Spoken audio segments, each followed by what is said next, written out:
이스라엘 백성들이 애굽에서 해방이 됐습니다. 모세라고 하는 걸출한 지도자에 의해서 그들은 해방이 되었는데, 하나님께서 모세를 시내산 꼭대기에 불러 올리시고 이스라엘 백성들이 마땅히 행하여야 될 일들을 계명과 율례로 전달을 해 주셨습니다. 하나님께서 이 모든 일을 행하셨을 때에 가까이에서 지켜보는 사람이 있었습니다. 그가 곧 시종이었던 여호수아였습니다. 여호수아는 하나님과 대면해서 대화하고 있었던 모세의 모습도 보았으리라고 생각합니다. 모세 앞에 위엄을 가지시고 나타나시고 사명을 주시고 이스라엘 백성들 앞에서 색지나 큰 영광 속에, 구름 속에, 연기 속에 나타나신 하나님의 위엄을 직접 목도하면서 여호수아는 큰 감동에 젖었을 것입니다. 모세와 여호수아, 이 두 걸출한 인물들이 점점 강하여지면서 모세는 먼저 세상을 떠나게 되고 그 후계자로 여호수아가 지명이 됐습니다. 하나님께서 여호수아를 모세의 뒤를 잇는 지도자로 세웠을 때에는 아무 무리가 없었으리라고 생각합니다. 그리고 이스라엘 백성들 전체가 모세 후임으로서 여호수아를 그대로 받아들였습니다. 여호수아는 모세를 통하여 하나님이 전달해 주신 계명과 율례를 그대로 이스라엘 백성들의 삶에 적용하면서 말씀을 가르치고 그들을 재판도 하고 그들을 인도해 가나안 땅으로 그리고 또한 그들에게 땅을 차지하게 하고 각 지파별로 분열을 해 주었습니다. 자, 이 이후에 문제가 생깁니다.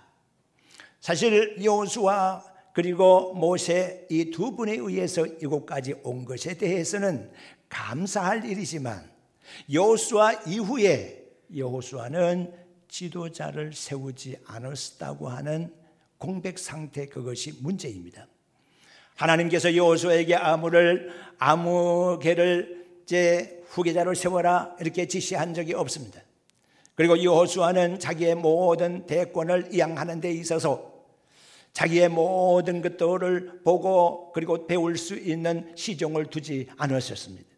그렇기 때문에 여호수아가 세상을 떠나게 되었을 때에 어느 누가 지도할 사람이 없었더라고 하는 것이 문제가 된 것입니다. 드디어는 지도자 공백 사태를 맞이하게 됐습니다. 지도자가 없으니까 이스라엘 백성들은 사분오열되기 시작했습니다. 그들 각자 나름대로 지파별로 나름대로 생각하기 시작했습니다. 지파들이 땅을 나누어 갖기는 해서도 분명하게 새끼줄로 띄어서 그렇게 땅을 분여받은 것이 아닐 것일진데는 그 경계선으로 인해서 문제가 생길 수도 있었습니다. 지파와 지파 간에 문제가 생겼을 때에 도대체 누가 그 문제를 조정할 수가 있을 것입니까?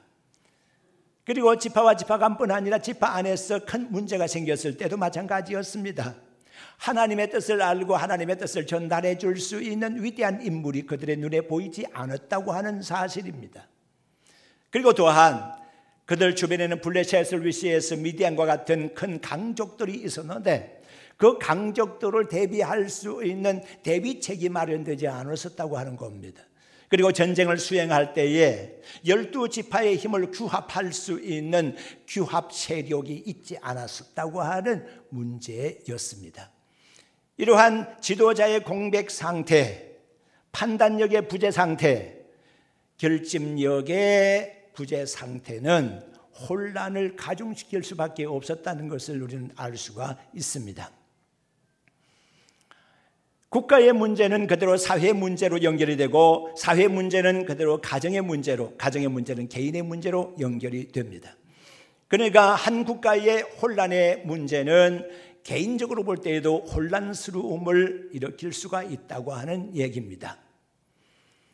그때 당시에 사람들의 심기가 어떠했는가 하는 것은 두 군데 말씀을 찾아보면 알 수가 있습니다. 사사기 17장 6절의 말씀과 사사기 21장 25절의 말씀을 보면 이런 내용이 기록되어 있습니다. 그때 당시에는 왕이 없었기 때문에 각자의 소견에 옳은 대로 행하였더라. 그렇게 기록이 되어 있습니다. 각자 나름대로 생각해 볼 때 내가 이것이 옳다라고 판단하면 그대로 행했다고 하는 것입니다. 그래서 옳다고 생각하고 일을 해놓고서는 그것이 하나님의 뜻이라고 주장하기도 했던 사람들이 있었습니다. 이런 때가 바로 사사의 때였다라고 생각해 볼 수가 있습니다. 오늘 우리가 3장 7절로부터 읽었습니다만 3장 1절에서 6절까지의 말씀을 보게 되면 거기에 사사기 말씀의 구조가 그대로 나와 있습니다. 어떤 구조가 되어 있는고 하면 이스라엘 백성들이 자유를 누리고 행복했습니다. 그런데 그걸로 인해서 그들은 방탕하고 하나님께로부터 악을 떠났습니다. 하나님을 떠나게 됩니다. 그 이후에 하나님께서 이스라엘 백성들을 공격합니다. 이방인을 세워서 이스라엘을 압제하기 시작했습니다. 그 압제 속에서 이스라엘 백성들은 못 살겠다고 하나님 살려달라고 하나님께 빌었습니다. 그 결과 하나님께서는 구원자 사사를 세워서 이스라엘 백성들을 구원하시고 해방시켜 주셨다고 하는 말씀의 구조입니다. 이 말씀의 구조는 사사기 전체의 맥락으로 그대로 이어져 내려가고 있습니다. 우리가 역사를 연구하는 것은 역사를 통해서 어떤 특별한 지식을 얻으려고 하는 것이 아니라 역사가 반복하는 것처럼 보여지는 것인데 마치 역사가 생명이 있는 것처럼 한 리듬에 그것이 끝나게 되면 그 이후에도 똑같은 역사가 마치 생명 있는 것처럼 반복적으로 계속되는 현상이 일어난 것입니다. 그래서 역사를 보면서 이렇게 하면은 축복을 받는 것이고 저렇게 하면은 저주를 받는 것이로구나 하면서 역사를 통해서 교훈을 받게 되는 바로 그런 것입니다. 우리는 이런 역사를 통해서 교훈을 받게 되는데 사사기 역사는 우리에게 하나님을 대항하게 되면 이런 결과를 가져온다는 것을 우리에게 단면적으로 보여주고 있는 것입니다. 하나님의 명령이 있습니다. 하나님의 명령이 있는데 이스라엘 백성들은 그 명령대로 지켜 살지를 못했습니다. 가나안 땅에 들어가게 되면 하나님의 명령은 이랬습니다. 가나안 땅에 있는 모든 족속들을 다 멸절시키라고 하는 것입니다. 믿음의 성도 여러분, 좀 지나치지 않습니까? 어떤 곳에 원주민이 있는데 다른 곳에 세력들이 들어와서 그 원주민들을 다 쫓아내 버렸다고 하면 그것도 심각할 건데 쫓아내는 정도가 아니라 그 사람들을 다 죽이라고 그랬다고 하면 아이고야 어째 그런 일이 있을 수가 있을까, 원주민들 너무 불쌍하다 이렇게 말할 수가 있을 겁니다. 그런데 하나님께서는 이스라엘 백성들에게 가나안 땅에 들어가서 원주민들을 쫓아낼 때에 가만히 쫓아내지 말고 완전히 죽여버리라고 하는 것이었습니다. 그 이유는 어디 있는 것일까요? 하나님의 첫 번째와 두 번째 계명의 그 이유를 찾아볼 수가 있습니다. 하나님께서는 첫째 계명에 나 외에 다른 신을 너에게 두지 말라고 말씀하셨습니다. 그리고 두 번째 계명에는 우상을 숭배하지 말라 말씀하셨습니다. 이 두 가지 계명을 정면으로 충돌한 사람들이 있었습니다. 다른 족속들은 개선의 여지가 있었겠지만 가나안 족속에 있는 6, 7 족속들은 전혀 개선의 여지가 없었습니다. 그들은 우상을 숭배하는데 하나님께 대하여 악을 행하는데 아주 본때 있게 행했습니다. 모델적으로 행했습니다. 우상을 숭배하는 것은 이렇게 하는 것이다라고 할 정도로 그들은 우상 숭배에 모든 인생을 바쳐버린 사람들이었습니다. 하나님께서는 개선의 여지가 전혀 없는 가나안 땅의 원주민들에 대하여 이스라엘 백성들이 그 땅에 들어가게 되면 그들을 멸절시키라 그렇게 명령을 내렸던 것입니다. 믿음의 성도 여러분, 하나님께서 인간을 창조하셨을 때에 여러분들이 분명하게 알아야 할 것은 겸용으로 인간을 창조하지 않으셨다는 사실입니다. RV 차량이 있습니다. 레저용 밴입니다. RV 차량 같은 경우에는 보통 평상시에는 승용차로 이용을 합니다만은 레저용을 즐길 때에는 이런저런 짐도 싣고 그래서 짐차같이 이용을 할 수가 있습니다. 그래서 이런저런 다목적용으로 RV 차량을 선호하고 있는 이런 시대를 우리가 살아가고 있습니다. 밥솥과 본 밥통도 마찬가지입니다. 처음에 밥솥이 생산이 됐을 때는 밥만 하는 기능이 있었습니다. 밥만 하는 기능으로서의 밥이 다 되면 그 밥솥에 있는 밥을 퍼가지고 보온 밥솥에다가 옮겨서 보온을 시켰습니다. 그런데 지금은 겸용입니다. 밥솥 기능과 보온밥통 기능을 함께 하고 있습니다. 밥이 다 되었습니다. 그러면 상세하게 알려줍니다. 밥이 다 되었습니다. 이제 보온으로 넘어갑니다. 이렇게 알려주기까지 하면서 보온 밥솥 기능을 한꺼번에 다 해버리는 것을 알 수가 있습니다. 자, 여러분, 우리가 살고 있는 삶의 주변에는 전자제품이나 이런 것들이 겸용이 많이 있습니다. 그렇지만 사람은 유일신 하나님을 섬기는 일에 있어서는 절대로 겸용으로 사용할 수가 없습니다. 믿음의 성도 여러분, 우리가 절에도 갈 수가 있고 교회도 갈 수가 있고 그렇습니까? 겸용입니까? 그럴 수 없습니다. 교회를 가든지 절로 가든지 한 군데를 선택해야 할 것입니다. 굿도 보고 성경도 볼 것입니까? 함께 볼 수가 없겠습니까? 함께 보면 좋을 것입니까? 절대 그렇지 않습니다. 굿 보는 사람은 굿만 봐야지 성경책 볼 이유 없는 것입니다. 점을 치는 사람은 점만 칠 것이지 하나님께 기도할 이유가 없지 않습니까? 무당을 찾아가는 사람은 무당만 찾아갈 것인데 무당도 찾아가고 목사도 찾아가고 그럴 이유는 전혀 없는 것입니다. 사람은 겸용으로 만들어진 것이 아니라 신앙에 있어서는 적어도 유일신 하나님을 섬기도록 제작되어 있다. 하나님이 그렇게 창조하셨다 믿으시기를 바랍니다. 하나님은 오직 우리를 하나님 중심으로 살 수 있도록 그렇게 만드셨습니다. 그런데 유감스럽게도 사람이 자꾸만 겸용으로 사용하려고 그러는 것이 문제가 있는 겁니다. 이스라엘 백성들이 가나안 땅에 들어가서 전쟁을 오랫도록 치르다 보니까 피곤하기도 했었습니다. 야, 이거 언제까지 이 전쟁을 해야 되나? 그리고 적들은 너무 강성한데 너무 힘들다. 그들이 좀 더 인내를 하면서 하나님만 전적으로 의지하면서 명령에 순종하면서 조금만 더 했으면은 충분하게 문제는 깨끗하게 가나안 땅이 이스라엘 소유가 될 수가 있었을 것입니다. 그렇게 되면 이스라엘 백성들에게 가나안 땅 사람들이 가시가 될 이유가 없지 않았습니까? 다 쫓아내버리고 멸절시켜버렸으면 끝났을 것입니다. 그런데 그렇게 하지를 못했습니다. 너무 힘들고 어렵게 되자 드디어는 가나안 사람들과 함께 협상 테이블에 앉았습니다. 가나안 사람들은 말했습니다. 당신들 이스라엘 사람들이 파죽지세로 올라왔어. 이 땅을 차지하고 있는데 이제 그만하십시오. 우리가 당신들을 섬기는 종이 되겠습니다. 우리가 종 되면 될 거 아닙니까? 우리가 포로가 되겠습니다. 우리를 포로로 잡으십시오. 우리가 당신들을 섬기겠습니다. 전쟁할 필요가 없지 않습니까? 이런 것이었습니다. 이스라엘 백성들이 가만히 생각을 해봤습니다. 그렇지. 저 사람들이 항복을 하고 있는데 우리가 계속 전쟁을 할 필요가 뭐 있겠나? 그리고 저 사람들이 종들로 살라 그러는데 종을 부리면 얼마나 우리가 편하고 좋을까? 우리가 애굽 땅에서 종으로 살아보니까 물도 길어오고 장작도 패야 되고 벽돌도 굽어야 되고 성도 쌓아야 되고 이런저런 허들이 일을 다 했는데 저들이 우리가 했던 그런 일들을 우리를 위해서 저들이 종으로서 일을 해주겠다고 하니까 얼마나 좋은 일이냐. 그러니까 우리가 팔짱 끼고 그들이 일하는 걸 시켜 먹으면서 살 수가 있지 않겠나. 그러니까 저들 다 죽일 필요가 없겠다. 이 협상안이 성공을 보게 된 겁니다. 그리고 또 하나의 협상안이 있습니다. 그게 뭔가 하면 이스라엘 백성들은 지금까지 목축업을 해왔습니다. 가축을 기르는 일을 해왔단 말입니다.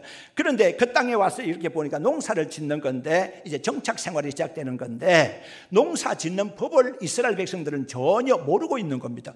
도대체 언제 씨앗을 뿌리는 것이며 씨앗을 뿌리고 난 다음에는 어떻게 갈무리를 하는 것이며 언제의 열매를 따는 것이며 도무지 알지를 못하는 겁니다. 그러니까 이스라엘 백성들이 가만히 생각해 보기로 우리가 이 땅 원주민들과 함께 섞여서 살다 보면 저들은 농사 지을 법을 알고 있는 사람들이니까 우리한테 가르쳐 주지 않겠나. 그러니까 우리가 저들을 쫓아내지 말고 농사를 짓는 일에 우리의 선생이 되고 우리를 가르쳐주고 그래서 농사를 같이 지으면 되지 않겠나. 그렇게 된 겁니다. 아주 훌륭한 협상안이라고 생각해 볼 수가 있겠습니다. 믿음의 성도 여러분, 인간들이 바라볼 때 아무리 훌륭한 협상안이라고 하더라도 하나님이 바라볼 때 하나님의 명령에 어긋난 것이면 그것은 수포로 돌아갈 수밖에 없는 것입니다. 아무런 가치가 없는 것입니다. 그런데도 이스라엘 백성들은 거기에 그냥 속고 말았던 것입니다. 그렇게 해서 가나안 사람들과 섞여서 살다 보니까 그쪽 딸을 우리 아들이 취하고 우리 아들 그쪽 딸이 취하면서 서로 간에 사돈을 관계를 맺게 되면서 혼혈이 되고 말았더라고 하는 얘기입니다.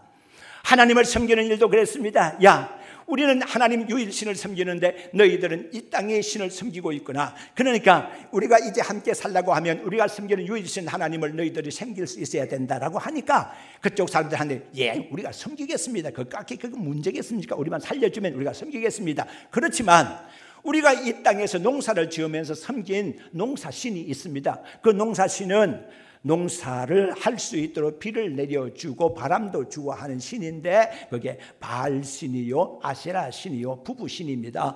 이 부부신은요 다산 그리고 풍요의 신입니다. 그러니까 이 땅에 있는 신도 당신들이 좀 용인해 주셨으면 좋겠습니다. 인정해 주셨으면 좋겠습니다. 이렇게 하니까 이스라엘 백성들이 그렇구나, 그냥 인정만 해주자, 이렇게 된 것이었을 겁니다. 그런데 이렇게 해서 섞여버리고 나니까 문제가 생기게 되는 겁니다. 오늘 이 본문의 3장 7절의 말씀 보니까 문제가 나옵니다. 그들이 하나님의 목전에서 악을 행하였다고 했습니다. 그리고 하나님을 잊어버리기 시작했습니다. 그들은 바알과 아세라 신을 섬기기 시작했다, 그렇게 말씀이 기록이 되고 있습니다.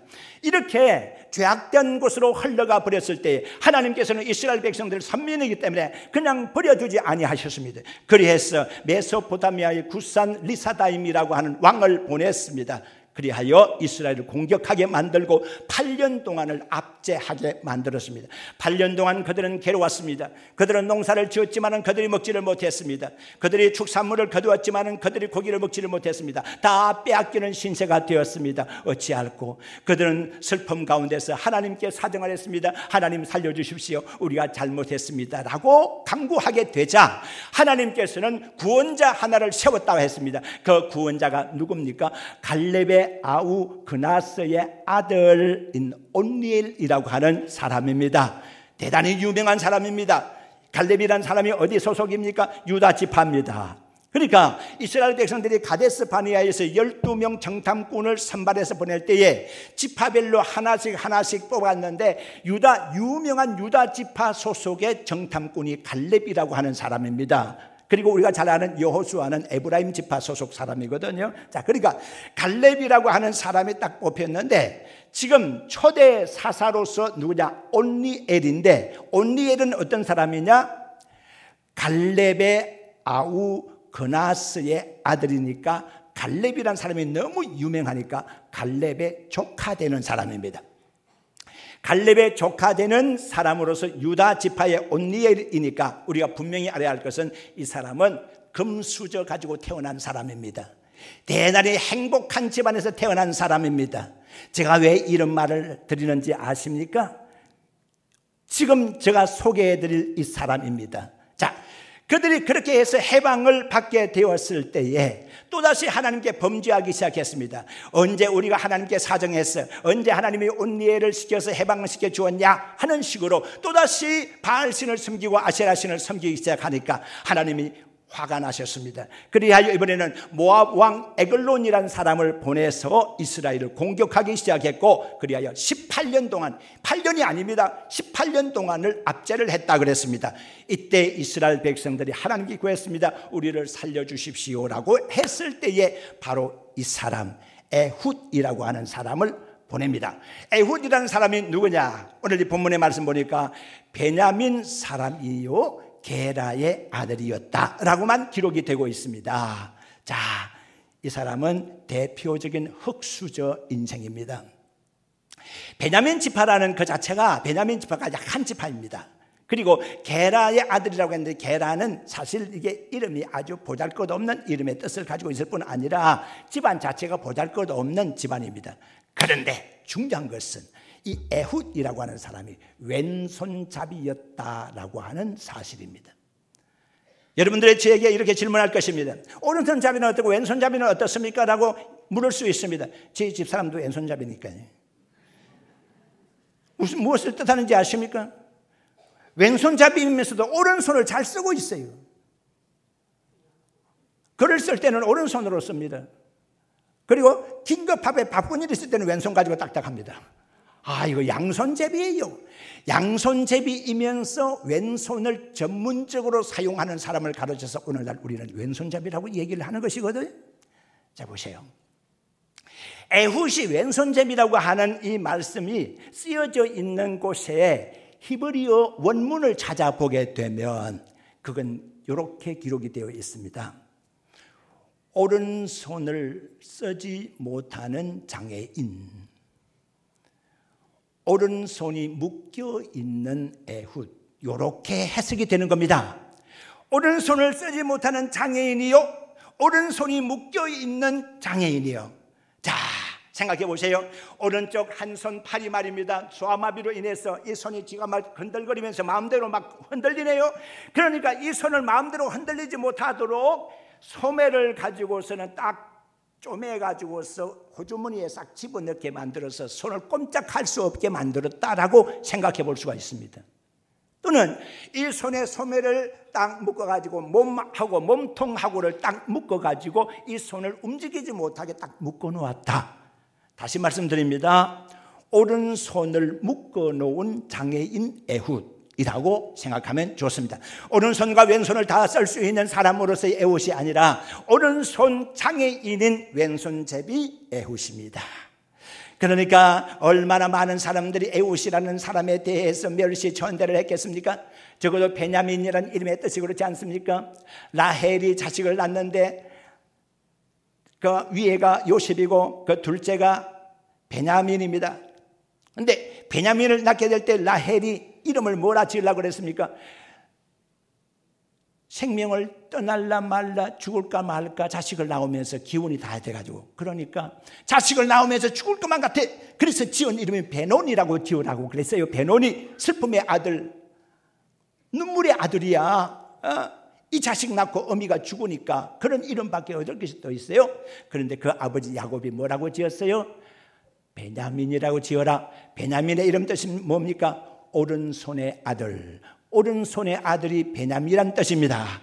자, 그런데 베냐민 지파 오른손 전성시대 사회 속에서 오른손 전혀 쓰지 못하는 오른손 장애인은 왼손잡이 에훗이니까 왼손잡이 에훗이 베냐민 지파에서 사람값이 있었겠느냐고, 사람값을 했겠느냐고 많은 사람들이 멸시했을 것이고 천대했을 것입니다. 그러나 에훗은 당당했습니다. 부끄러움이 없었습니다. 하나님께서 그를 택했기 때문입니다. 그는 하나님을 사랑했기 때문입니다. 하나님을 사랑했기 때문에 자기의 장애가 문제가 되지를 않았습니다. 하나님의 택하심을 보시기를 바랍니다. 능력 있고 유능한 사람들, 많이 배운 사람들, 많이 가진 사람들만 택하였습니까? 절대로 그렇지 않습니다. 바울 사도는 고린도전서 1장 26절에서 29절까지 하나님의 택하심을 이렇게 기록하고 있습니다.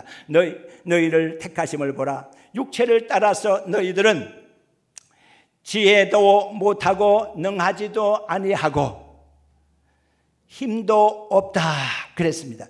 그렇지만 하나님께서는 미련한 자를 택하여서 강한 자를 부끄럽게 하려 하시고, 하나님께서는 없는 자, 멸시받는 자, 천대받는 자를 택하여서 있는 자들을 부끄럽게 하려 하시나니 이는 아무 육체라도 하나님 앞에서 자랑치 못하게 하려 함이라 그랬습니다. 믿음의 성도 여러분, 우리가 육체적으로 볼 때는 볼품이 없습니다. 약점이 많이 있습니다. 장애가 있을 수도 있습니다.